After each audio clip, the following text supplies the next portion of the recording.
Welcome into a special Inside Carolina podcast. We've done it on the football side. We're going to do it on the basketball side. I'm Tommy Ashley. We're sponsored by Johnny T-Shirt, johnnytshirt.com. And always, it is the basketball season over-under show. Jeremiah Holloway, Rob Harrington, producer John, and Greg Barnes joining me.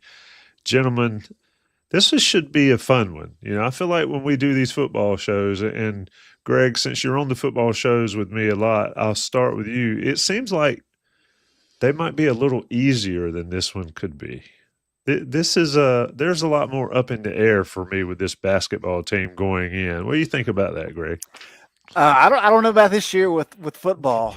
I think the transfer portal has just completely upended all of this, and so all of the preseason prognostications are a little bit more difficult these days. The days of following Seth Trimble and all of his teammates from their freshman year to their sophomore to junior, now to senior, those days are gone. Seth is unique in that regard. He is the exception to the rule now. Which makes all these things very interesting, because as we go through these over-under numbers tonight, you're really looking at previous year stats, right? And so when you're looking at Kyan Evans, you're looking at Colorado State. When you're looking at Henry Veesaar, you're looking at Arizona. When you're looking at Luka Bogovac, you're looking overseas. So it gets very interesting when you're trying to kind of put all this together. So it will be fun. And it'll be fascinating to come back in the middle parts of April and see how accurate we actually were. Well, I have to confess that I didn't watch the football show. I missed it. Did you guys set the over-under at 3.5 or 4.5? Oh, yeah, no, I don't know what you're talking about. I think what was it, Greg? 8. I don't even remember what the over-under was for the wins, but I had to take one gratuitous remark. All right. I think it was 7.5. And the question is, what would you take right now? What would everybody take on a football show right now? If you're in the chat, what would you take right now? They're sitting at 2-5. Real quick, Jeremiah, what's the over/under football with 5 games left? And the line is 3.5. I'm sorry. Yeah. What do you think the line is? I think 3.5 is a good line. I'm going to take the over slightly, because I think this week, I do think they could beat Syracuse, and I do think they can beat Stanford. If you would ask me that after the Clemson game, I probably would have took the under. I think their defense is doing enough to keep them around. If they played a bad enough team and they hold that bad enough team to like 13 points, I think they could get 2 more. Anything beyond that, I think, is asking a lot. But if it's 3.5, I'll slightly take the over. See what you started there, Rob Harrington. See, that's you get in, you drag us all into our familiar territory. We get into trouble in a hurry. So let me sort of explain it for folks watching the basketball version that don't normally watch the football version. Rob Harrington, for one, this is how we're going to do it. Producer John is the man that puts all this stuff together. We posted on the message board whatever day it was, one day late last week or early this week, for suggestions from posters on specific over-unders you wanted to take. Points per game for Luka, rebounds per game for so-and-so. And John is we sort of commiserated and came up with a list that is fair, and we'll give shout out to the individual posters that did it. So it makes it worth your while to get some of those in. First things up, we're going to make the assumption that Luka Bogovac is going to be eligible. Assumption that Luka Bogovac is going to be eligible. Everybody agrees that is an assumption at this point. We're not reporting anything. First question in the chat was, what's up with Luka? Inside Carolina will report the latest official news as soon as it's official and whatever happens, but we're going to play with the assumption that he is a part of this team from the start. So we'll go from there. But John, sort of explain what you got and throw it up on the board. And we're going to do it snake draft style. So we'll go Rob, Jeremiah, Greg, me, John, and then the Inside Carolina family of picks, which you guys had the opportunity to do via a Google form over the last several days as well. So John, just sort of explain what you put together, and let's get rolling. Well, I'm going to put my first bet on the board right now. I'm taking the over on this podcast length. We have a number of over-unders to pick from tonight. And like Tommy said, you still have time. Jump into the Google form, which is posted on the premium message board. You can make your picks and follow along with us. We are going to get things started, though, with kind of an interesting one to begin with, a roster management, a depth question. Over under players that average over 12 minutes per game, and the line there is 8.5. So you can go over, you can say 9 players will average 12 minutes per game, or you can go the under there. Rob, we're going to start this one with you. This question comes from Shaky Hazard on the message boards. What's your pick? I'm going under. I think it's an 8-man rotation. It's not even a guarantee that 8 will get to 12 minutes. I think there's a decent chance of that. To the extent that they go any deeper, I don't think that person will get to 12 minutes per game. The only, obviously, if there's an injury, that could change things. But that's a clear under for me. Jeremiah, you're up, and I'm trying to organize the pictures on the left in the order that they're on the sheet, but I'm having trouble doing it. But Jeremiah, you're going to follow Rob on this one, over under 12 or 8.5 players playing 12 minutes or more. Yeah. Real quick, Gene Triple Horn, appreciate the shout out earlier. Wanted to point that out. Anyway, I'm gonna agree with Rob. I'm gonna take the under. I want to add some perspective to this as well. Just really quickly, last year's team, a lot of lineup changes, a lot of role changes. 8 players played 12 or under. I'm sorry, 8 players played 12 or over. And even on some of the better Hubert Davis teams, you're still not looking at more than 8. He even had that Iron 5 squad where you only had like 6 guys was really playing regular minutes. So I'm going to take the under as well. Greg, you're up. Yeah, to build on Jeremiah's point there, when you look at the exhibition game against BYU the other night, right? 7 guys played 10 minutes or more. Carolina had 4 guys that played at least 32 minutes in the exhibition game, which is just crazy to me. Of course, Luka did not play. But that kind of speaks to Rob's point that this is shaping up to be probably an 8-man rotation. Hubert just, this is not in his nature to want to play just a ton of guys. I think a lot of people expected last year to see a lot more depth than we did. Carolina has not ranked in the top 200 of Ken Palm's bench usage percentage in any of Hubert's 4 years. So certainly going under here. I agree there. I mean, Jeremiah mentioned the Iron 5. Do we think look, I think there will be significant differences in how this team plays than what we've seen in the past 4 years of Hubert Davis, especially last year. I do not think we'll see that big of change. I'm going under here as well. We could have cut this number to 7.5, and it would have made it more interesting, but definitely under 8.5 players with 12 minutes or more. John, you're up.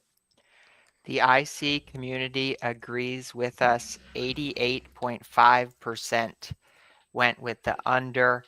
I'm going with the same, kind of scripting out how this season might go, right? If the season gets a little bit tighter for North Carolina, if Hubert Davis maybe starts to feel some of that job pressure, perhaps that rotation could tighten up a little bit as a result. So I'm going with the under there. This next one is interesting. Number of players averaging 10 plus points per game. So I took a trip down memory lane, looked at the record book for this one. According to the UNC media record book, 5 players in double figures has happened a grand total of most recently in 2017, 2018, Joel Berry, Luke May, Cam Johnson, Kenny Williams, and Theo Pinson. And it's only happened a grand total of 7 times in UNC history. So this is another one that's a pretty high number here to start. 4.5 players averaging 10 plus a game. I'll start with what the IC community thinks. This one was a little closer. 66% had the under, and I'm going with the under as well. How about you, Tommy? I think it's under. I think it could be close, though. I think you could have somebody in that 9.5 point range. or maybe a couple people in that 9.5 point range, but I'm going to stick under 4.5. The elite Carolina teams, and the ones you looked up, some of those teams that really spread it around, you had leading score at 16 points and everybody was in that area. I think we'll see somebody leading scoring more than that, and I think under double digits for 4.5. I'll say 4 players in double digits with one at 9 or so. But anyway, Greg, you got it. Yeah, we've got 4 years of Hubert Davis, and not once in those 4 years has he had a team to have more than 4 guys average 10 plus. And I think it's interesting when you start looking at the stats of the guys that make up this roster. I mean, Seth Trimble averaged 11.7 points per game last year. Kyan Evans averaged 10.6, and that's it in terms of guys who averaged double figures. And I think it's a tall ask, and we'll get into Caleb Wilson, of course. But I think trying to find more than 4 guys who are going to score that is going to be tough to come by. Jeremiah, then Rob. Yeah, I actually like this one because it kind of makes you think, like, who are going to be some of the main guys after, the leading scorer. I know we're getting to Caleb. I think he'll be the leading scorer. I'm not going to get too much into that. But basically the way I was looking at it, obviously it's a new team, so you're guesstimating a little bit. So I think Wilson will be up there. I think Veesaar will probably be second just because he's going to play a lot of minutes this year, being the lead 5 by a big margin. I think Luka's game can translate, so I'll put him in there. Beyond that, there's no guarantees. I do figure one player in the backcourt is probably going to average at least 10. And I think Trimble's probably a little bit more likely to do that. I don't know that Evans gets enough opportunities as far as shots per game. So I'm going to say it's probably going to be 4 on the dot. Trimble is kind of up in there, but I think it'll probably be 4 on the dot. I don't think they can get it to 5. Rob, you're up. Save us, and then you can roll straight into your Caleb Wilson one as well. And that one's Caleb Wilson averaging over under 14 points a game. But Rob, start off with the double digits. Is somebody going to be contrarian here? Is it Rob Harrington here? No, I have to do under here because I think Derek Dixon's going to play a lot. And I think that's going to cannibalize the backcourt production a little bit. I definitely think it's interesting, though. I think there's a puncher's chance because from a usage percentage point of view, there's no RJ Davis, there's no Caleb Love. So I do think they'll have some compression in that 12 to 15 point range. But having 5 guys score double digits is pretty tough. If you changed it to 8 points per game, I probably would go over. So I'll shift to the next question. I will go under on Caleb Wilson only because I think he will have some freshman outings that drag down his averages. And probably, I've said this a couple of times already, some foul trouble. I do think he will have games where he goes for 18 or 20 like he did against BYU. I think that's in his skill set to do it. But I think as the season wears along, inevitably he'll hit the freshman wall.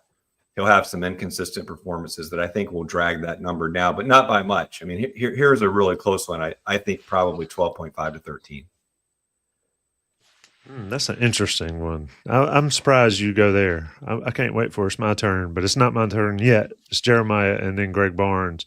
Caleb Wilson over under 14 points here on the season. Young man started out hot against BYU. Where do you see it, Jeremiah? I'm going to take the over. I honestly think with his scoring mindset, I think with his athleticism, his ability to get out in transition, his ability to crash the glass, even just the offensive glass, I think Caleb Wilson honestly can average about 16 points just based on some of those points are just going to come and flow at a game, like without even calling plays, things like that. I think he'll be able to show us that's just my opinion. I think he'll be able. I think when you look at the other freshmen that Hubert has had, Ian Jackson has scored the most his freshman year. Drake Powell by a little bit has played the most. I think he'll get enough playing time. I think he'll get enough shot opportunities. So I think he will get over 14. I think he can get about 16 a game. But for the sake of the question, I think he gets over 14. G Biggie. I agree with Rob. I think this is a good number in terms of over under because it can really go either way. And when you start looking at freshmen, I know there's a lot of expectations on freshmen, But even when you look at North Carolina's long history of stellar freshmen, I mean, Tyler Hansbrough leads the pack, and he averaged 18.9 as a freshman. Phil Ford was at 16.4, and he was fifth all time. So when you start talking about more than 14 points, you're talking about, okay, is this kid going to end up being borderline top 5 all-time freshman scorer? That's a high mark. But when you look at what this roster has, and you have to kind of figure out where the point's going to come from, who's going to be the primary scoring option. And just looking at what North Carolina has right now, and seeing what Caleb has done, I thought Caleb really impressed against BYU as well as some of the other scrimmages. So I think I'm going to go over here, but just by a little, maybe 14.5. Yeah, you had me scared there with some of the stuff you were talking about, because my initial reaction here is clearly over. I mean, I'm going to take the over, and I'm going to push 17, maybe 17.5. Why is to Jeremiah's point.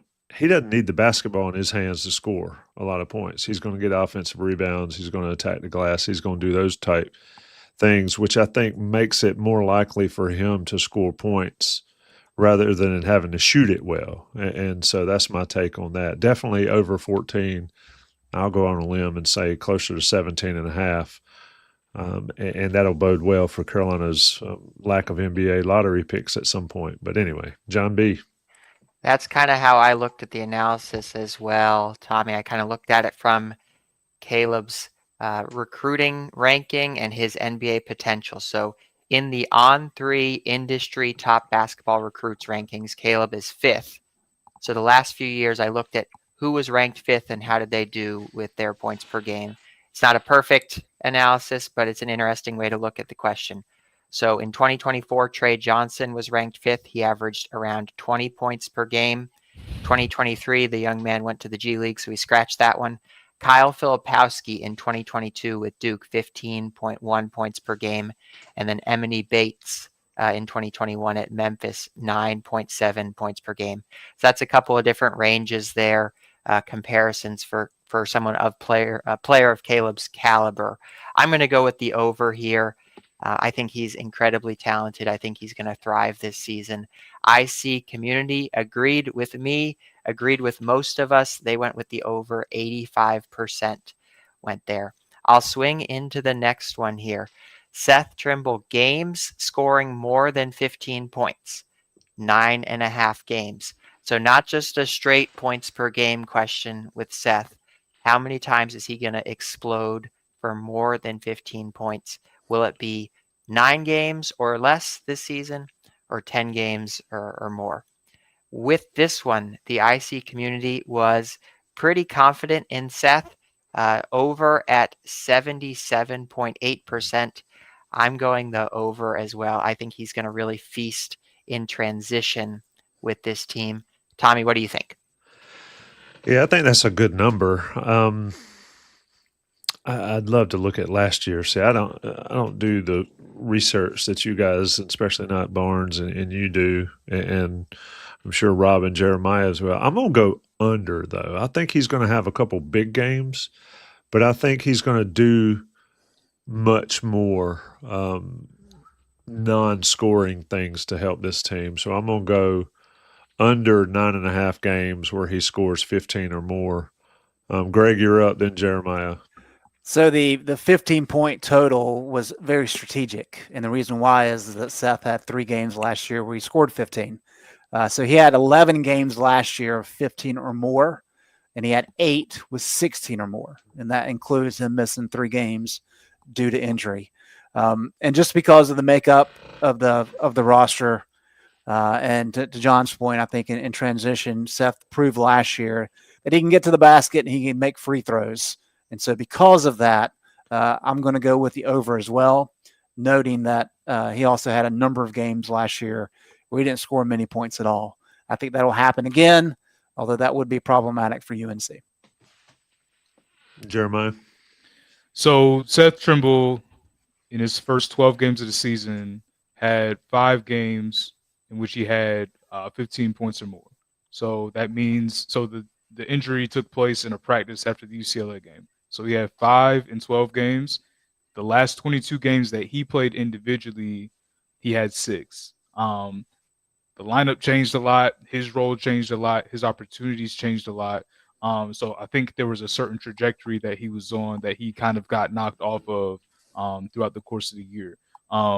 Greg actually brought up a point that I was going to say. So Seth Trimble's one that gets to the free throw line a lot. He was second to RJ Davis in free throw attempts last year, and y'all know RJ got a lot of looks at the free throw line. Seth had 13 games last year with at least 5 free throw attempts. So that's going to add to it. If you factor in his transition opportunities, there's going to be plenty of chances for him to get around 15. However, if it's 15 or more, I think with the pieces on this team, if you factor in, Luka probably getting more plays called for him, Caleb, I think he's going to have I really do think Caleb Wilson's going to have a really good year. You factor in Veesaar as well. I think there's going to be a lot of 13, 14s, maybe not as many 16s. So I'm going to take the under. There you go. Rob Harrington, you're up on the Seth Trimble question. And before you pick the next one, are we bumping? Okay, the starters is going to be 7.5. So, Rob, you've got Seth, and then you roll straight into the starter one as well. Well, first of all, I read this question literally more than 15, meaning 16. And so for me, it's going to be under 16. But even if it were 15, I would have to think about it. If that's the spirit of the question, 15 or more, I'll still go under because I think there are going to be shots that get spread around fairly evenly in the backcourt. I mean, again, the Derek Dixon factor. I think Bogovac is going to take a lot of shots. I think we know Kyle Evans is going to take his shots. I think Trimble will have some big games. I think he'll have a few over 20, maybe a handful over 20. But basically, you're talking about a third of the season scoring 15 or more is a lot. So I'm going to go under here. All right, and then transition into and that's interesting because Greg and John are the only overs on Seth Trimble with more than 15 points a game at 9.5. But let's talk starters, and this is another interesting one because we've seen starting lineups change over the years. Hubert Davis has got his way of doing it. So we're going over under number of players, and this is a great caveat, not including senior night, who will start a game, and we put that at 7.5. So we've got Rob, Jeremiah, and Greg first up here. Rob, go. Take it. I'm going under again because I feel like I'm just a broken record here. In part because I will not assume injuries. I'm going to assume good health. And I think this rotation is going to be fairly tight. I think your front court is set. You have Wilson and Veesaar done. I don't think Kyle Evans is going to get bumped out of the starting lineup. I don't think Seth Trimble will get bumped out of the starting lineup. So there's not even if Derek Dixon finds his way in, ultimately, I don't think that you will get 8 different players starting. Great point, Jeremiah. And then also toss in your ideas for the starting lineup. I know the Coast Crew did that the other night, and it was a pretty popular thing. So if Jeremiah, pick your over-under here, and then, if you want to toss out what you think will be a solid starting lineup, knock yourself out.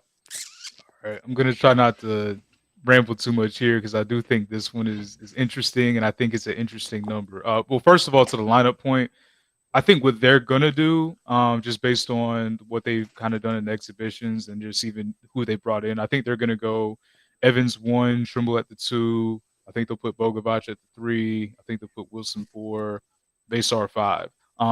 I know that. Oh, and before I get to there, let's say we're talking matchups. Maybe there's one day where you want to go big. Maybe you throw Stevenson at the 3, slide Bogovac to the 2, or slide Powell in there or something like that. I think any of those 7 guys will probably see the starting lineup this year.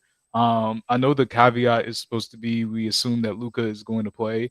I don't know. Let's say they go the first 2-3 games without him. If you go based off the exhibition, I guess Stevenson's the next guy at the 3.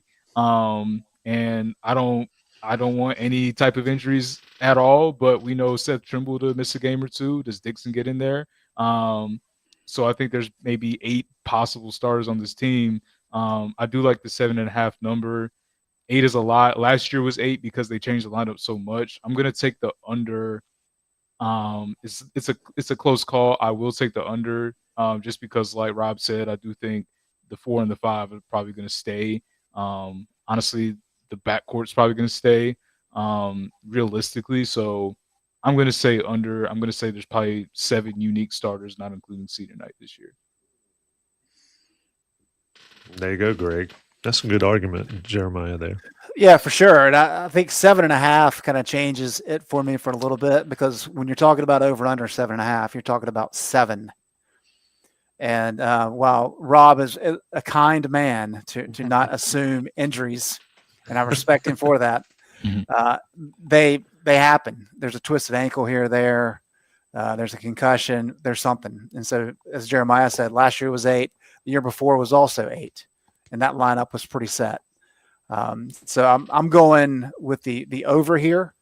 But I do think, to Rob's point, we pretty much know what the lineup's going to be. So I don't think it's going to be a matter where you've got 8 guys and they're all going to have like 10 to 12 starts. It's going to be a handful here or there. Jeremiah makes a good point with the matchup situation. So a few things like that, but I just think 7's too low. Yeah, I agree with Greg. I think it's at least 8, and with the injury factor, with the lineup changes we might see early in the season, we can assume everybody's going to play and be healthy, but I still think even with all the health, if everybody stayed perfectly healthy all year, I think we could see maybe over 7.5. So I'm going to definitely go over here. John, give us the IC crowd and then give yours, and then I've got a sponsor to talk about. All right, first I want to do some business here, give some shout outs to some people. The Seth Trimble game scoring more than 15 points. That question came from T-Money28. So Rob, if you have a complaint about the specific language there, you're going to go find T-Money28 on the message board for not putting more than or exactly for that. Made threes per game, that one, we're about to talk about it. That came from Carolina Flag Hunter. And Tom H. Poole was the one who came up with this senior night excluding starters question. So good questions here. Thanks, everyone, for contributing those. I'll start with the IC community for this one. This was a very, and I will give them a little bit of grace maybe. The number was 8 for those putting the poll, but they went under pretty heavily. 85% went with the under on the IC community. I'm going to go with the under as well. I think the lineup is pretty set in stone. I think the point that was made about the front court as well is very pertinent. I don't think there's going to be anyone pushing Henry, for example, for starting center minutes. So that's one of the reasons I'm going under.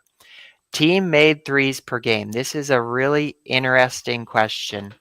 Pulled a couple of numbers for this one. And why don't we do this, Tommy? Why don't we bundle this one with the players shooting above 40% from 3, and then we'll do the ad break. So we'll do these two together. All right, you want to go those two, and then I'll do an ad break. Yeah, because I'm itching to talk about Johnny T-shirt. But let's go. Let's go threes per game and number of players over 40% from 3. It sounds like a good bundle to me. Bundle and save, and knock it out. Talking shooting here, team shooting.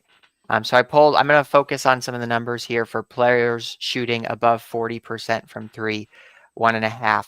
The last few years for Hubert Davis's teams, last season, it was just one player, Jalen Withers, but Ian Jackson was pretty close. In 2024, it was 2 players. 2023, it was 0 players.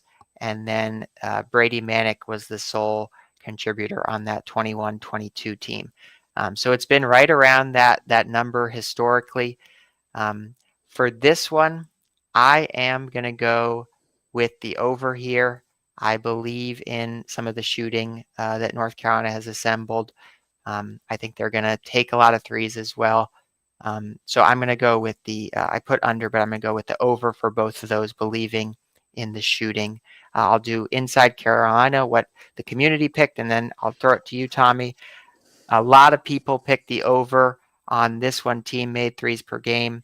Almost 96% of the community had the over on that one, one of the most resounding ones. And then this one was pretty close. It was evenly split, but the under won out. 60% picked the under. Tommy?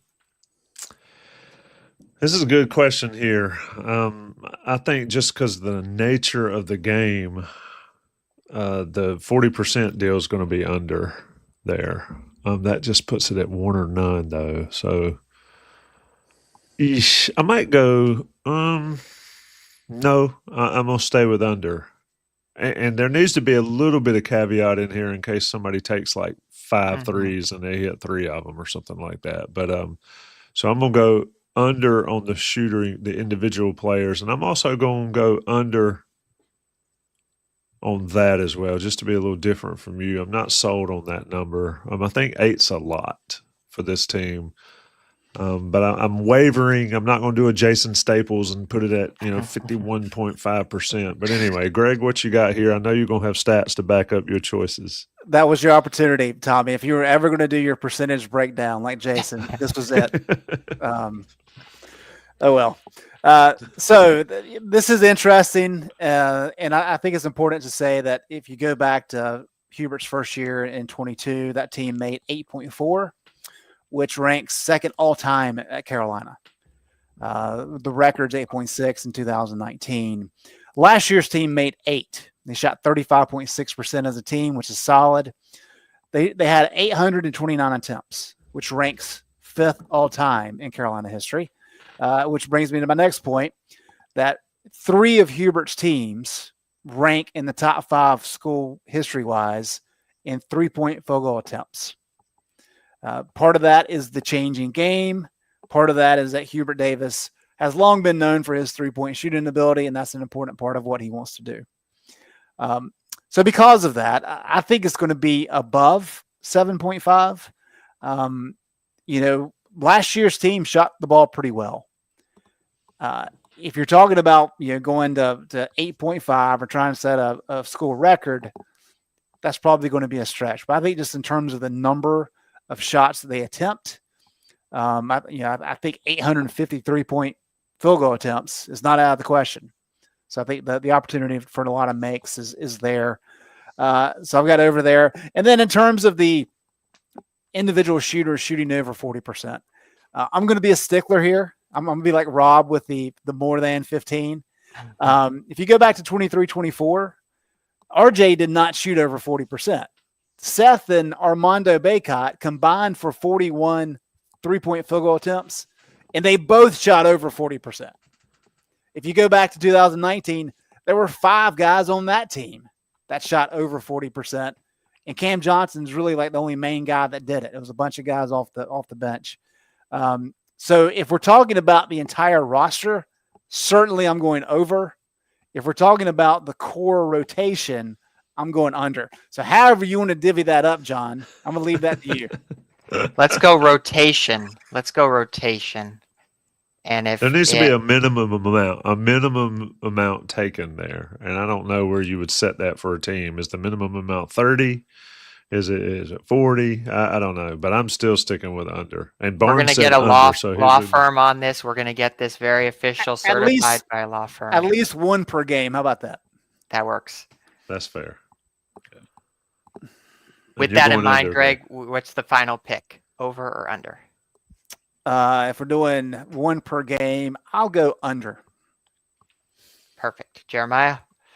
Yeah, Greg did take a couple of my stats with the made threes per game. He did one up him though with the historical element side. He held it down with that. But it's okay. When it comes to the threes per game, I got to take the over on that because of the fact that many of Hubert's teams have taken enough to make them, and they've shot them pretty well, about 35%. The 23 team was an abysmal shooting team, so they did not get to 8 threes per game. So I definitely would take the over. Real quick, and I had this in a story maybe a couple weeks ago, but just for the context for people watching, Kyan Evans at Colorado State. Now, granted, these are all going to be random levels, random competition, whatever. Kyan at Colorado State last year was 44.6% from three. Luka Bogovac overseas was 39.9. Derek Dixon in high school was 38.5. And then fourth place would be Jonathan Powell. He was 35.2 at West Virginia. So, again, competition different, opportunities different, but that's kind of what you're looking at. You have enough shooters and you have to factor in too, last year, Cade Tyson fell completely out of the rotation. He was supposed to be their sharp shooter last year, and they still got to 8 threes a game. So I think they'll do it. Now, the other part, I am very much a 3-point minimum type guy. All due respect to Armando Bacot, he took like 10 threes his last year. All due respect to Jay Washington, he took 15. I mean, that wasn't an infrequent shot, but that's not enough for me. Yeah, 29. I think Greg mentioned it. 2019 was the last. I have 50. 50 is my mark because Brandon Robinson in 2019 took 50, and Cam Johnson also made 40% that year. 2018, it looks like a couple guys also did it. Looks like it was May and Williams shot 40% both. I'm going to take the under because and you have to be shooting the lights out to have two guys with 40 plus from three. I think that's. Having one is obviously a great asset. I think having two, I think that's a lot. That's like Splash Brothers type, type production. So I'm going to take the under. I'm going to take the under on the 40% from three, but I'm going to take the over on the 8 threes a game, the 7.5. You're up, Rob. A lot of people laying a lot of stuff down. What you picking up? I'm going over on both. I think the first one is not controversial. You're talking about 1-3 basically every TV timeout segment. Actually a little bit less than that. So I think they'll get there. That's the offense is going to be set up that way. It's a little provocative to suggest. I mean, I agree with everyone else. It's real difficult to have two guys hitting above 40, but I think the economy of shooting, most likely by Evans and Powell, those are the two I have my eye on. It won't be Bogovac because he'll shoot too much. I think Trimble would have to really improve a lot. Because he probably will take on a bigger role. Derek Dixon, I think, is a wild card. He's a freshman, but he's another one who won't take a lot of threes, I guess. So I think because they'll be taking a lot of open ones, at least I'm hoping that you'll have a couple of guys surpass that mark. But if not, I think you'll probably have several players between 35 and 38, which is pretty good too. I'm looking at the stats from last year, NCAA statistics last year. You know how many guys shot over 40% in the country? And now, granted, there's a minimum in there. But you know how many guys shot over 40% in the country? What do you think, Greg? What's the minimum? The minimum on – well, it doesn't say. It's not readily handed. Okay. It's not – this is the NCAA.com stats for the country, though. 15. 20. I was going to say 20. No, 38 guys shot 40% or better from 3-point range. There's a lot of schools. I'll say that. Yeah. I mean, there's 300 and some odd schools. And I was trying to see how many. I can't really tell right off to see how many had multiple guys over that. I was looking at the historical stats. The 2005 team had 3. McCants, Felton, and Marvin, and Jawad Williams was close. They didn't shoot as many threes back then in the olden days of 2005, but that's still pretty impressive. The olden days. Guess who? Cade Tyson's former teammate, Tyler Lundblade, last year led the nation in three-point shooting, made 48.15% from three-point range. I just don't see it from this Carolina team. If we do see it from this Carolina team, I think that'll significantly change the expectations, at least for me. Johnny T-Shirt and JohnnyT-Shirt.com should be at the height of your expectations because they always deliver the gear and the swag you need. Go to JohnnyT-Shirt.com if you can't get to East Franklin Street. Go see them on your trips to Chapel Hill or your trips on the internet. Get 10% off your order if you're an Inside Carolina Premium subscriber. To get that premium subscription and to get that Johnny T-Shirt discount, you need to go to InsideCarolina.com, sign up for the new On 3 version of Inside Carolina, and make sure you're a premium member. That Johnny T-Shirt discount is good for that. and they'll take it online or in person. Alumni owned and operated. National guys will pay the bills. We're 40 minutes in. I feel like we just started. Told you guys it was going to be a long show. What I'm going to do here is when we're talking and during the next few segments, I'm going to throw a QR code up at the top right of the screen that's going to block a little bit of the board that John's got, but it is take a picture of it, send you to the Inside Carolina or to the On 3 sign up to get your Inside Carolina premium subscription for cheap and get it and join the fun. Basketball season is going to be a riot at Inside Carolina with all the coverage from all the guys and the ladies and everybody contributing. So same great staff, same great Inside Carolina at On 3. John B., get us back in here. We're going to talk individual numbers, it looks like, with Luka Bogovic's three-point percentage being the first one. And Yes, Rob, and let's you're do up. these next two together. So let's do Luka and Seth 3-point percentage. Rob, you're on the hook for both of these. I'm going under on Bogovic. It's not because I don't think he's a good shooter, but I think he's a freewheeling, quick trigger, and they need him to be. I don't think they will have the luxury because they don't have dynamic playmakers. Someone's going to have to fire the ball up late in the shot clock. They're going to have uglier possessions just by the nature of the game. And I think that he is candidate number one to take these kind of difficult shots off the dribble. So I think that is going to somewhat artificially suppress his percentage. He's a better shooter than that, I think. But I think just given his role on the team, I got to go under. Trimble is over 30%. I will be horrified if he shoots in the 20s. I have to believe he goes over.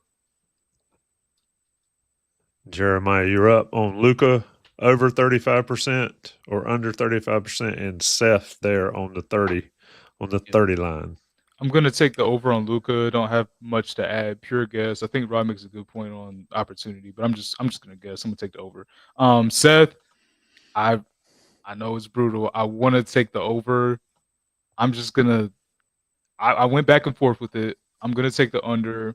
Reason why is he shot it well at times last year to start. So I'll just go ahead and share this because I got it. So pre-UCLA, which is kind of the line of, I guess, demarcation or whatever, because of that's when he missed some time. He was 15 of 39. He was 38% for three. But the 3 games going into UCLA, he was starting to trail off. He was actually 1 for 9 for 3 games. Got hurt, came back. He shot 10 of 55, which is 18%. I do not believe he'll shoot 18% from 3. But you have to understand, especially if you're not someone that's just getting a bunch of 3-point shots, if you go out and you shoot 1 for 3, and the next game you shoot 0 for 1, then you don't take one, then you shoot 0 for 2, like that stuff adds up, and that kind of adds to your percentage. So even when you do get that 2 for 5 at some point, if you go back down to 1 for 3, it's just hard to get it back to a certain amount. And again, since he's not one that takes a ton of threes, he takes the open ones. I don't know that he shoots himself into enough of a rhythm to stay at a certain mark. So I don't think he'll be. Last year he was 26% in total. Again, different factors. I think he'll probably be around 29 point something. It's tough, but I think I'll take the under on that one. Greg, you're up here. I do find it interesting. He shot 26% last year, and we're talking about exceeding 30 this year. Greg, what you got? Yeah, I think Jeremiah and Rob make great points, and I agree wholeheartedly with Rob on Luka needing to be a volume shooter, especially from the perimeter.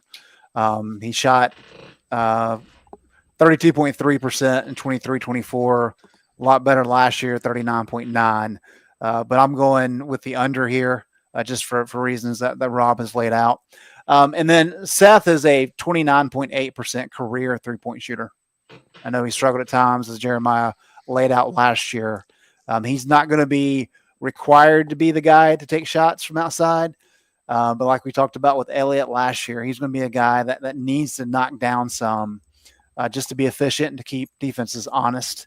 And so I do think he'll be better than 30% this year. I'm going to go over on both of them. Greg stole my point there. Seth is a career 30% shooter. I think he's over that this year, but close. I don't think you bring Luka in to shoot under 35% from 3. I think he shoots over that. And I think Carolina really benefits from having him on the floor when it's crunch time there and they need a big basket. John, what you got on Luka and on Seth and on the IC family? I'm starting with the IC family. A lot of faith. Maybe sticking with the theme that we had during the football show when they picked every game as a win and over on every stat. Over on both of these shooting metrics for the IC message board, over 86% for Luka and Seth 70%. I took a little bit of a different approach with the kind of research on these two. I reached out to Evan Mia.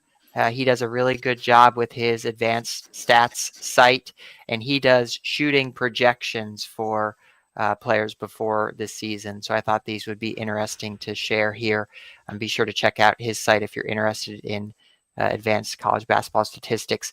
He had Kyan Evans at a projected as a 39% three-point shooter. Seth, he has projected as a 34% shooter. And then interestingly, would be very curious to hear kind of the methodology behind this. He has Luka projected as a 33.7% three-point shooter. I'm wondering how much data scraping he's doing of the Adriatic League stats there to look for Luka's number. My personal opinion, I'm believing in Luka and his potential. I'm going with the over, and I'm going with under on Seth. I don't think that's going to be his role in the offense to get that volume on the three-point percentages. I think his could dip under 30%. I just want to say, Jeremiah, we've got an upper game. Like, I'm just going back through stats that I have readily available. John's calling metrics people. Outside sources, man. I mean, That's right. Yeah, I want to know. I want to hear more about scraping. Right. I don't think I wasn't. You would definitely. I mean, over under on the word scrape being used tonight. I definitely would take the under at 1. So I will freely admit the man comes prepared and loaded up, and I'm impressed. I really am. Yeah. there's a reason he usually does better than we do on these shows, because he actually digs deeper than the normal stat sheet. So it is definitely impressing, but he is scraping every opportunity he can get to show us up here. Well, I will John- say in Evans, I don't know what you want to say. Last year, he did have a very high projected three-point per shooting percentage for Cade Tyson. And we joked about that a lot with Justin. So these numbers that we have projections, these are not perfect. Let's jump into the assists. So do we want to do these two together as well? Team assist leader and Kai and Evan assists per game. This is kind of an interesting one. You're kind of picking who's going to be the team's assist leader. Will they have more than 4? And kind of will that be Kyan if you're doing it that way? I pulled a few different numbers for this one. Only 4 UNC players have averaged more than 6 assists per game since the 2000-2001 season. Kendall Marshall did it twice. Raymond Felton did it 3 times. Ty Lawson did it once. And Larry Drew made his way onto that list as well. That's 6 assists per game. We're looking at the 4 assist number here. For me, both of these are unders. I think the ball is going to be pretty evenly distributed across the offense. I don't think one player is going to be the one racking up these assists. Tommy, I'll put the IC picks in silently. What's your pick here? I'm going to go over under team assist leader has 4 assists per game. So we're saying that it's either Kyan Evans over or under, or somebody else leading the team assists. I think Kyan Evans leads the team with assists, in that category. I'm going over. And so I guess that would put me going over on both. If I believe Kyan's over, is that how I read that? Gets into some interesting game theory, but yes, that's you can do it like that. Okay, so I'm gonna go over, because if Kyan leads, if he has 4.5 assists per game, that means that the team assist leader has 4.5 assists or more if somebody's up there. So I'm gonna go over on both of them. I think Evans will be more of a he will be kicking the open threes or giving to an effective roller in Veesaar more than 4 times a game, I think. And so I'm going over. Greg? Yeah, this is a good number, I think, because, I mean, yeah, if you look at even Derek Dixon, I think he was like 2.5 assists per game in the high school ranks. Trimble has never been an assist guy. He averaged 1.3 last year. Bogovac did have 12 games last year where he had 3 or more assists. So there's some potential there for him. I think the bigs will be able to dish out some assists. So I do think you'll see a rounded effort. Evans was at 3.1 last year, and he was not the primary option. You know, Clifford was the point forward. And so just because of that, I think he'll be the main guy. And when you add in some of the transition opportunities, I do think he'll be a little bit over 4. I don't think it'll be much over 4. 4.5, maybe 5 if he has a good year. So I guess that puts both of these over for me. Got to band together. Barnes and me got to band together there. Jeremiah, what you got here on the assist? Yeah, I also really like the question, really like the number as well. I'm going to take the over on both. I do think Kyan Evans will lead the team in assists. I do think he'll get over 4. Reason being, like I said earlier, I don't think he's going, just kind of based on some of the exhibition and then also the scrimmages. He's not one that, in my opinion, overly hunts a shot to the point where he's gonna get but so many points, especially in the game against BYU. I like what he does when it comes to the pitch ahead passes. I like what he does when it comes to some of those bounce passes that you saw to Veesaar. It seems to me that he's a willing passer, and again, not playing with Nick Clifford, who really dominated the the ball in a way where he was getting a lot of the assists. I think Kyan will have more opportunities, and I think he has good enough talent around him to get to that 4 assist mark. It is another one where you talk about averages where, for every game that he gets like 1 or 2, he's going to have to get like, maybe 5 or 6 or something like that. So I do get that, but I think he'll be consistent enough to get about 4 a game. So I will take the over on that one. Rob, you're up, and then we get into some rebounding, but let's stick with the assists here. Kyan Evans, 4 over under, and team leader 4 over under. I'm over on both. I think this team is going to share the ball more, and sort of by virtue of the fact that they don't have really, at least to me, it doesn't appear that they have really talented guys off the dribble. So I think you'll have more spot up shooting. I also think because the front court guys are better finishers, at least I believe they will be. I think that will help the assist numbers. I recognize that without an Elliott Cadeau, you're not going to have the flash. So the overall assist numbers may not be all that impressive at times. But I think, again, this goes back to having a tighter rotation too. I think just playing a lot of minutes on what I think will be a good balanced offense, a lot of players shooting off the catch. I think 4 is a good number, and I think they'll get there. So interesting, John. You're left out on a limb there. We'll see if you're right. You were on a limb a couple times during the football show, and you were right. So we'll see what happens. Interesting, and shout out to the 160 plus people that have been here in the entire chat. The discussions in the chat are always funny to me. Somebody shocked about the Larry Drew reference. I get, I was shocked as well. And then people talking about Dawson Garcia. I mean, blast from the recent past there in the chat, but shout out with you guys having fun in there. We're going to talk rebounding here, and this is where I really think this team has to be good. And Rob, you're going to be up first. I'm going to bundle them if John does not disapprove. I'm going to bundle Caleb Wilson over under 6.5 and Veesaar over under 7.5 rebounds per game. Some pretty mighty numbers for this crowd. Rob, lead us off with the rebounding numbers for Wilson and Veesaar.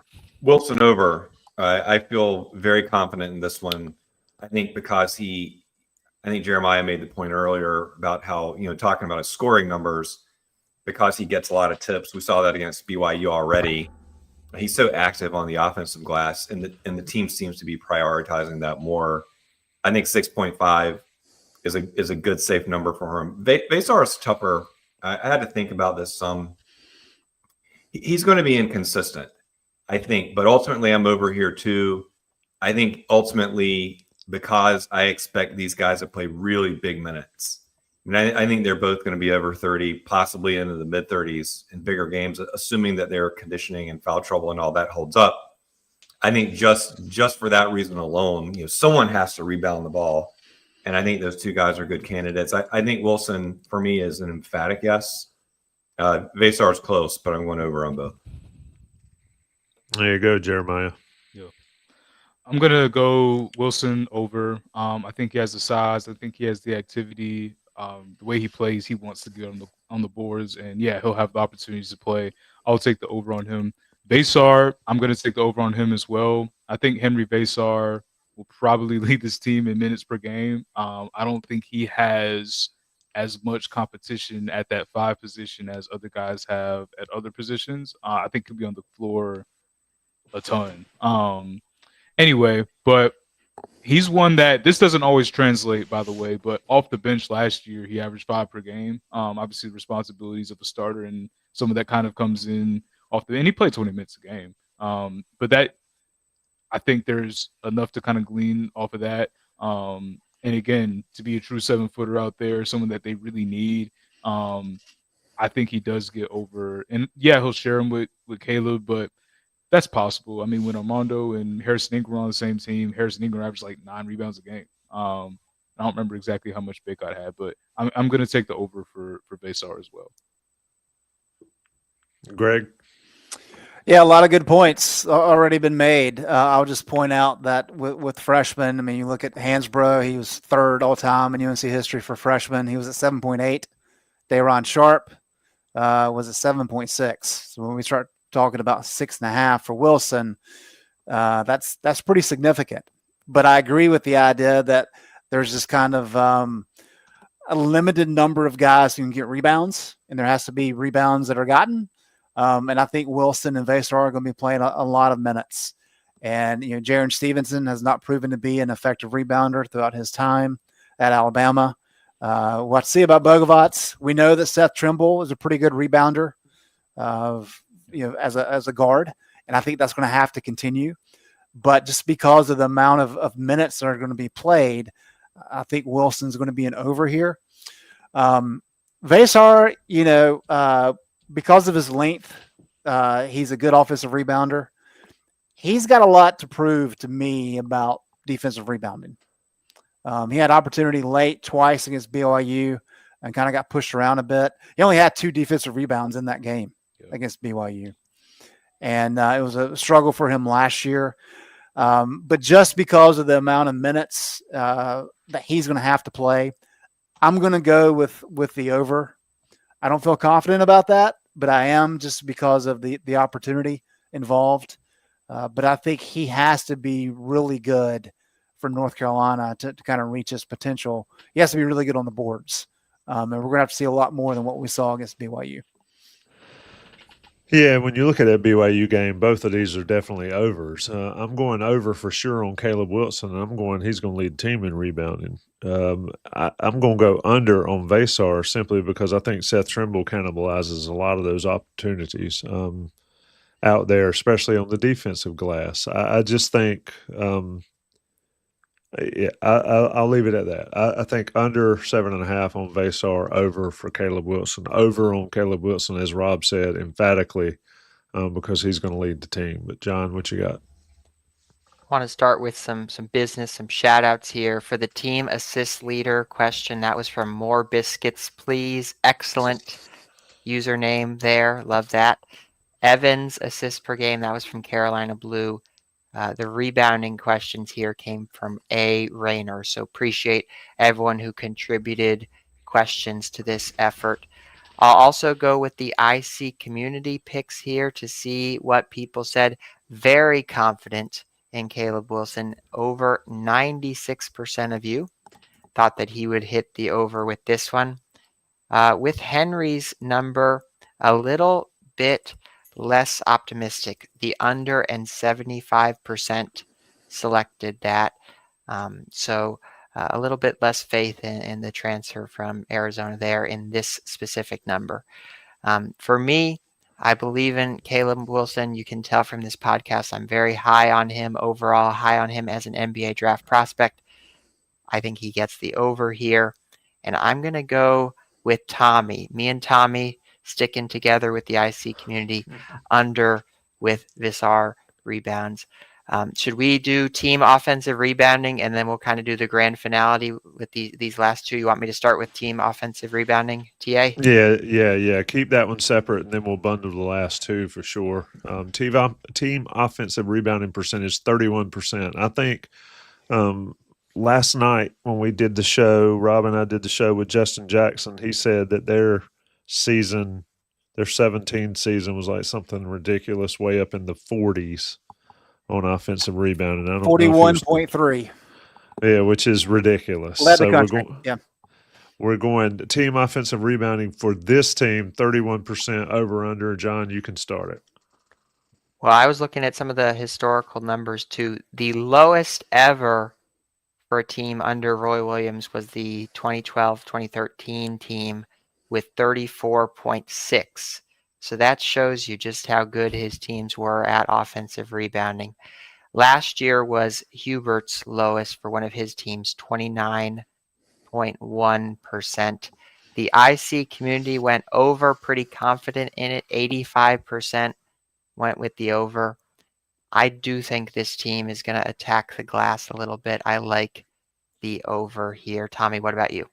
I agree with that. I think Caleb Wilson carries this to the over. And I was thinking you were going to say that Hubert Davis number was going to be significantly lower, so it was going to give me some pause. But I'll go over here for sure, over 31%. Greg? Yeah, well, look, the points about Roy Williams and say the 17 team, that was a priority for Roy Williams, was hitting the glass, getting extra possessions.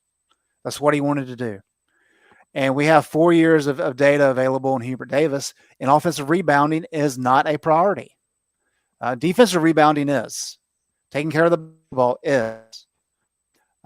Teams have just been at the level of Roy Williams. That's not to say they haven't been good, but it's just not the priority that Roy placed on it. And, I think last year he looked 29.1. I think it's interesting that if you go back to 22-23, Armando Bacot ranked top 20 nationally in offensive rebounding percentage. And that team was at 30.4%. So it was below that 31% mark that we're talking about. And that's just because he had no help. And if you fast forward to 24, that team was only at 33%. And they had a number of good offensive rebounders. Not only did you have Bacot, you also had Harrison Ingram was really good. But then Weathers was a sneaky good rebounder, both last year and the year before when he was on the court. And then Lubin was a really good rebounder last year. Lubin, percentage-wise, was a better rebounder last year than Veesaar was at Arizona.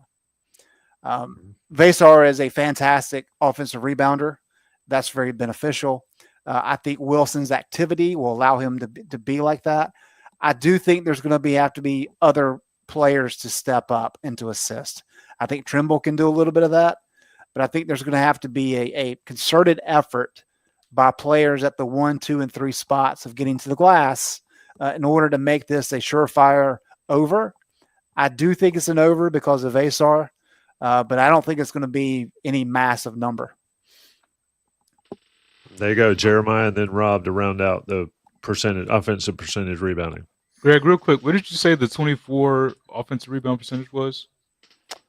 Let's see, 24 was 33%. They were 33. Okay, cool. Yeah. Guys, I'll be honest here. I don't deal a ton in like rebound percentage. I do, I do pay attention to like how many rebounds and everything. Percentages, I never really factored in a lot. I will say I went and looked at offensive rebounds per game in Hubert's 4 years. When Armando Bacot was playing a ton of minutes, by the way, the first 3 years under Hubert as a team, 11.2, 11.5, 11.2, 12.2, and that's when you had Harrison Ingram to help out. Last year, it went from 12.2 to 9.8 offensive rebounds a game. Now, obviously, much smaller team. This year, it gets very interesting because of the fact that you do have Wilson and Veesaar, who it seems like we all believe will play a lot of minutes. And we do know Seth Trimble to be a good rebounder. I just don't know that there's enough. I don't know that those bigs off the bench, kind of get enough minutes to help out and everything like that. So again, as the guy who doesn't do the percentages as much, to keep it interesting, I'll take the under. I think the rebounds will be dominated by a pair of guys. I think Trimble does what he does. Yeah, but if you're just talking about offensive rebounds specifically, I'm going to take the under on that. Rob, wrap us up in the category. I'm over here. I agree with Greg though that this is not going to be any kind of return to Roy situation. I think it'll be more like 33-34, but I do think they'll get over 31. There it is. So a good mix on that for that. Now, here comes the big one. If folks are watching this and have not watched the Coast to Coast podcast from a couple of days ago, they did a full show on the predictions. The Coast crew plus Evan handled the season predictions and some other numbers there. If my math is correct, there's 31 regular season games. And so we've got that to go by. We're going to bundle these together, and Rob gets to go first. Over under conference wins at 11. They play 18 conference games, correct? Yep. So everybody in the chat understands this number is 11 based on 18 conference regular season games, and then over under win total in the regular season 21.5. Yeah, let's keep it in the regular season to since we don't know how many games there'll be in the postseason. Because that's win dependent. So, Rob, you're up. Over under 11 conference, over under 21.5 total for the season.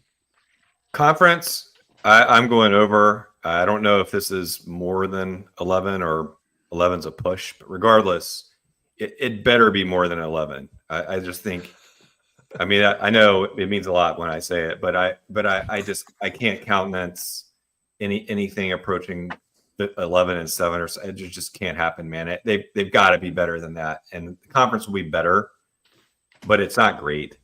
There will be plenty of very winnable games against lesser lights.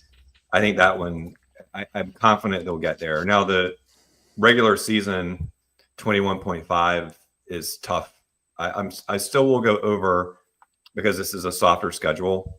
They could even have sort of a rough Q1 quartet. Those games that people are focused on. I think they'll do better in those games this year, but even if they don't, they'll have some margin for error because they just have more easy games. So I think from a raw number perspective, I'm over there too. All right, Jeremiah, you're on the hot seat. I'm going to take the over. I do like the way that this team is constructed. I think they'll, be able to string together some wins there. Again, like Rob said, it's not the ACC that, I guess it once was, so to speak. So when it comes to the conference wins, I'll take the over. I'll share this just for fun. The last time it was a 18-game regular season, so obviously this doesn't include COVID. As long as I'm looking at this right, the last time was an 18-game ACC regular season was 2019. UNC under Roy Williams went 16-2. The national title team in 2017 went 14-4. And that was ACC had some teams all throughout that era where Duke was playing great, Virginia was playing great. So a lot of loaded competition. I think they get over. Tommy threw me off a little bit with the regular season part because I was kind of thinking through it. I was factoring in postseason a little bit on that one. So thinking through it again, if it's 31 games, can they win? Can they go 21 or what? Oh, so they would have to be 22-9. Oh man. I'll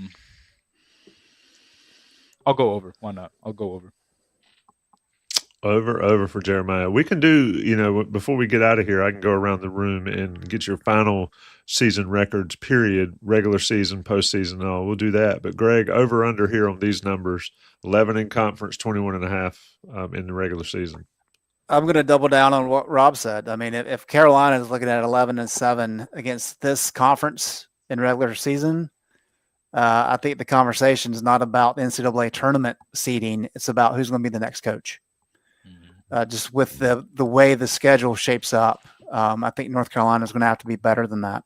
I mean, if you go back to the 2018 team, was 11-7 in conference. And that was a really good conference. ACC was the best conference in the country at that point in time. Go back to the 15 team. Conference wasn't quite as good that year. That team was 11-7. And I guess they were a 4 seed. That's when they lost to Wisconsin out in LA. So I don't think the conference is anywhere near as tough as those seasons, 10 years ago. And because of that, I think North Carolina has to be significantly better than 11. So 12, 13 wins, I think, should be the expectation. And because of that, that gets the win total up over that 21.5 mark for the regular season. Yeah, I agree with everything you said there. Absolutely everything you said there, including the comment about what 11-7 would mean. I'm going to go over and over. Just the ACC has got a few good teams, but it's got some bad teams as well. And also the non-con has those big games. I think Kansas is obviously a huge game, but there's still plenty of winnable games. So over on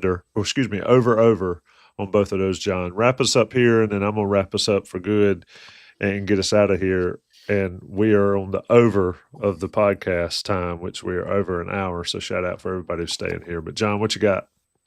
Well, I feel the need to defend these numbers a little bit because the IC community 100% voted over in both the wins in conference and the regular season win total number. So you can't get 100% of people to agree on anything these days, but these two, you have the numbers there. That's pretty unbelievable. These numbers and we're the Sunshine Pumpers, by the way. Exactly. These numbers came from KenPom.com. He does a projection for every single team in the country. The projected record for KenPom right now for the Tar Heels, who are ranked as the 33rd team in the country, is 21-10 and 11-7 in conference. So if you have issues with these numbers, you can take it up with KenPom.com. He has an email address on his site, I'm sure. This puts me in a very difficult position because I could be the one to break ranks here, but I am sticking with the pack for all the reasons outlined. Over. That is our final board for the over-unders this season. Tommy, what do we have left? Well, it's been an interesting show. We'll share that list on the message board thread, and a lot of people have been in the chat participating. Let's talk about let's get that off the screen and get all our wonderful. There you go, Greg. Let's expound in the last couple minutes of this podcast on what you said. And what 11-7 in this conference would do for this team and for this program. And I want to get all y'all's thoughts. What is it? What's the minimum? What's the minimum seed in the NCAA tournament? What's the minimum ACC record? What's the minimum outcome to deem this season a success? Rob, I'll start with you first because we've been pretty opinionated about it, and I think it's a fair discussion. Granted, a lot could change between now and April or the end of March, but what's a fair, reasonable expectation and necessary to get off of this discussion about bubbles and coaching and all that kind of thing, in your opinion? Well, I will leave fairness behind because that opens up a can of worms. What is fair to expect? I'll stick with what you just said, Tommy. What is necessary? What I think is necessary is top 15. For me to consider this season a success, they have to be a top 15 team. Not they get there for a couple of weeks, but to consistently be there, give or take a week or two. But they need to be consistently that good. They need to be no worse than a 4 seed going into the tournament. They need to beat good teams.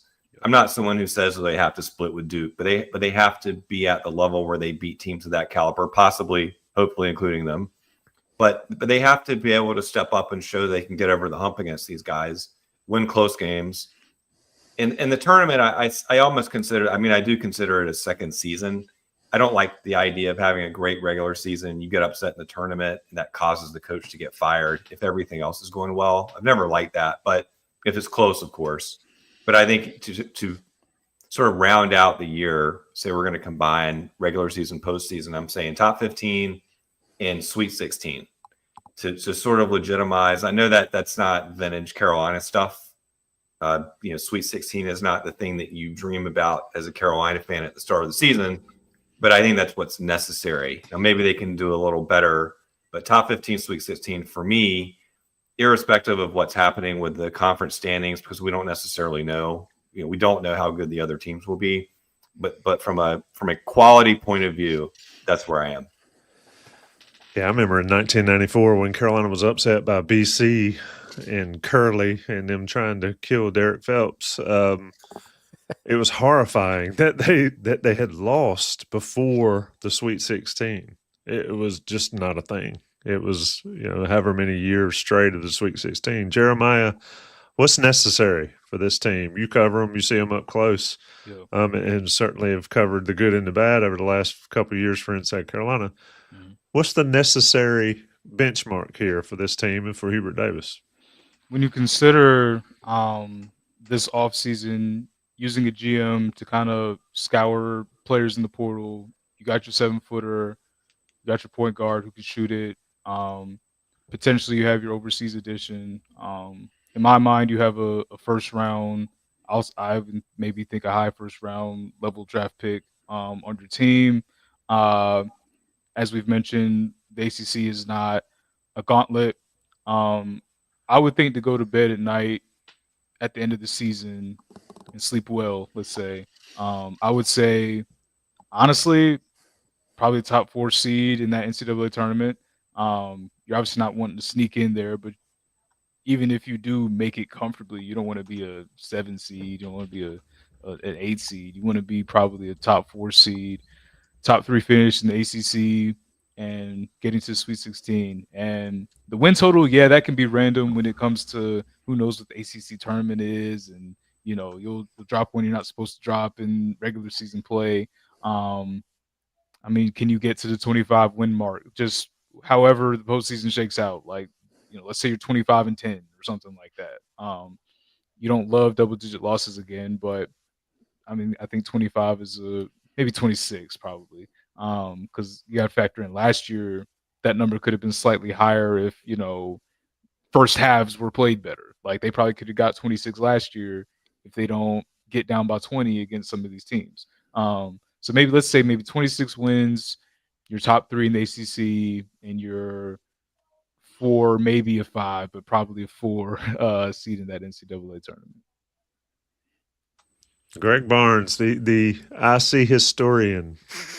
What is your thought here? I mean, seriously, having these discussions at the end of every year for the fan base, it's tiring, and especially when you look at the Carolina history. And I know the landscape is much different, but if you go look at a website, I'm looking at sportsreference.com, and it has every Carolina record from, God, if I keep going, I'm going back to pre-First World War I.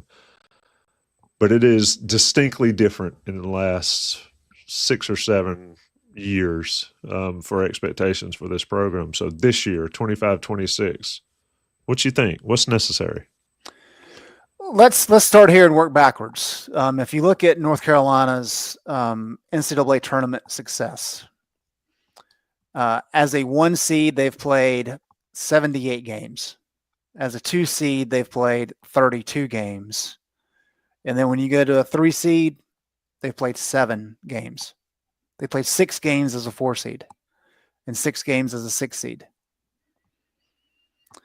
So just judging by those numbers, that kind of tells you where the North Carolina bar is. And I say that because I agree with a lot of what Rob said.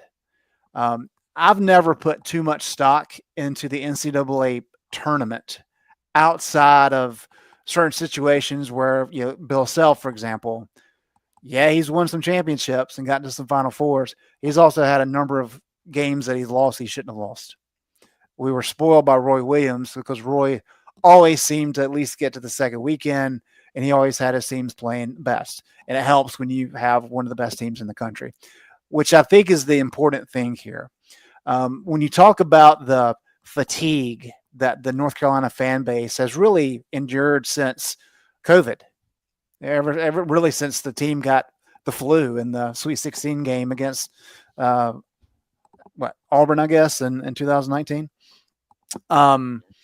We have not seen the in regular season success that was a staple.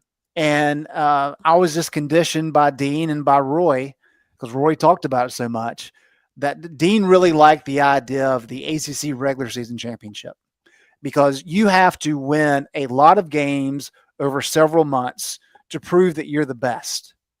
Once you get into a tournament setting and it's a single elimination, anything can happen. And we've seen that. And North Carolina was an 8 seed a few years ago. They got hot and went on a run. But they were not arguably the second best team in the country throughout the year. Everybody knows that. But everybody was able to enjoy it. But it was a lot of hand-wringing throughout that season because Carolina lost a number of games by 20 points, which typically doesn't happen. And I think when you go back to the 24 season, that felt like a North Carolina year because UNC was a good team throughout the entire regular season. They were not just top 25. They were pretty much top 10 all season long. And that's what North Carolina is about. It's about turning on the TV the last weekend of December and seeing, hey, North Carolina is number 7. That's North Carolina basketball. Or being competitive late in the game or late in the season, you're going to Cameron on the last day of the regular season and playing for the ACC regular season championship and maybe the number 1 seed, both in the ACC tournament and the NCAA tournament. That is kind of the high bar of North Carolina basketball. Now, for this season, is that the requirement? No, that's too much. That's where Carolina fans want to be, but you can't say it's a 1 seed or bust. That's not fair. But I do think Rob's spot on in saying, if you're kind of top 15, that gets you in that ballpark. And I've always kind of had like top 4 seed pegged. Because if you're top 4 seed, if you look at the data of the NCAA tournament, the top 4 seeds primarily win the NCAA tournament.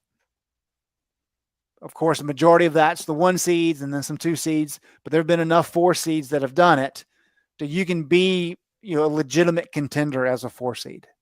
And that means you had a really good year if you're that high of a seed in the NCAA tournament, regardless of what happens in the NCAA tournament. So I think that's kind of the baseline is be competitive. It doesn't mean you have to win the ACC, but you need to be a contender. And you need to be around that top 10 framework all season long where people are talking about you. When highlights come on at night, you're one of the first teams they're showing. That's what I think of when I think of North Carolina basketball. And I think that's kind of the expectation for this season. And the hard thing when you look at those expectations and what the needs are and what the fan expectations are, it's challenging because there's never been a Carolina basketball season like this where there's so many new players. If you were to poll the fan base and say, how many UNC basketball players can you name? And I'm not talking about the diehards who are here watching, but just in general, I would take the under on the general fan base in terms of who they know is on this team. There are so many new faces on this team. And Evan Mia, to bring him back up again, he put out a tweet the other day, teams with the most uncertainty inside the top 50. North Carolina is very high up on that list. There's a big range here between the ceiling and the floor of what this team could be. So the fact that we all clustered together in the over picks with the win totals, that's probably not a good sign. There's a lot of variance for what this season could be. And I think that makes this very interesting when we contrast that with what's needed from the fan base and from Hubert's job perspective. It is fascinating. You know how many double-digit losses Dean Smith had in his 30-plus years at Carolina? 5. And 2 of those were in the first 2 years. And that's wild. One of those, that's a stat, Tommy. And yes, they didn't play as many games back then, but they still played a lot of games. And one of those double digits losses, they beat Oklahoma, the number 1 seed, on the Rick Fox shot. I remember it because I was watching it from Granville Towers pretty specifically there. But yeah, I mean, Greg, to your point, Carolina fans, rightfully so, have been spoiled about how good this program has been over the course of multiple decades. And quite frankly, the last few years have not been up to that standard. And the goal is the game has changed, but get back to the standard, at least get back to close to the standard that the name on the building set. It's a long way to do it. It's a lot to do. It's a lot of work to do it. But bubble talk should not be in the mouths of Carolina basketball fans in February and March. Guys, I'm going to get out of here. We've had a fun time. We're an hour and 30 minutes in almost. It's another one of those long shows. It's another one, a testament to the folks that pay attention. There's more people here now than there were when we started, which is pretty awesome. Stay tuned to Inside Carolina for complete coverage of Carolina basketball. And listen up, a lot going on. Tomorrow night, Winston-Salem State, postgame, Rob Harrington and this guy get on here and we talk about what we saw from Winston-Salem State.